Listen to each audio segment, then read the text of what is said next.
honor system.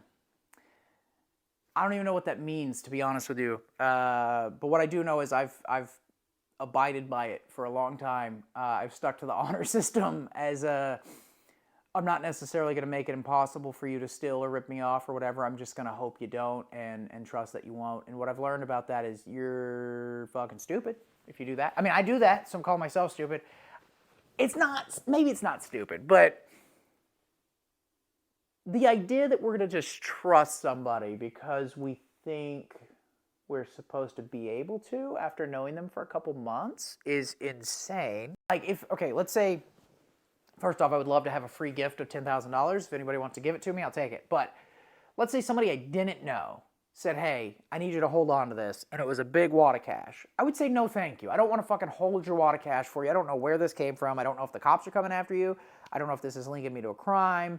I don't know if you're going to say I stole it. I'm just saying, if you met them because you hired them, and then you expect them to fucking report all the sales throughout the day, like, dude, there's so many people that have so many businesses. Like, this is one I heard about that I think is crazy, but this guy on a podcast one time was talking about how his friend used to work in a movie theater, and he would sell popcorn, and he knew how much popcorn's total was, so he would ring up everything but the popcorn, and then he'd do the math on the change. So let's say they get a soda and a popcorn and something else. He would just not ring up the popcorn or not ring up the soda or, have the whole total in his head or whatever.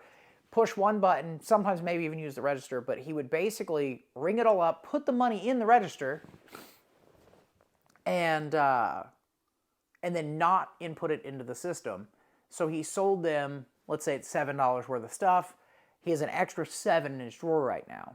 He does that over and over throughout the day and keeps track, because he's good at math, keeps track of how much that total is, which, what would be easier, and this is probably what he actually did, would be to just see what your till is supposed to have in it at the end of the day and then take everything else out. But that's not what he said he did. What he said he did was he kept track of the math all day. But the point is, like, it's so easy to steal from an employer when you're handling cash that I think at least 10% of people are just going to do it. I think most people do think stealing is wrong and they don't do it at first. But I know people that I really fully trusted would never steal from me that fucking try to rob me blind.